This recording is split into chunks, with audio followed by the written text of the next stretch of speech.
Na-scam ng 200 million pesos ang more than 400 OFWs sa isang casino junket financing na kinasasangkutan ng mga kilalang personalidad na sina Yexel Sebastian at Mikey Agustin. Ayon sa mga biktima, 1 milyon ang minimum investment requirement dito at pwede itong kumita ng 5% compounding interest per month. Imagine, 60% interest per year. Dinaig pa nito ang Pag-ibig MP2 at mga digital banks. Paano nga ba natin malalaman na scam ang isang investment? Main red flag ng isang investment is high reward, low risk at pwede kang kumita dito ng malaki in a short period of time. Ika nga, too good to be true.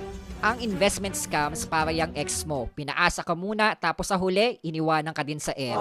Just kidding aside, isa sa mga tactics nila, isahayaan ka muna nilang kumita at first para kunin ang tiwala mo. At once na kumagat ka na sa trap, ang tendency mag-i-invest ka pa ng mas malaki. At boom, mawawala na lang silang parang bula. Ang tanong, scammer ba talaga sina Yexel at Mikey? Ang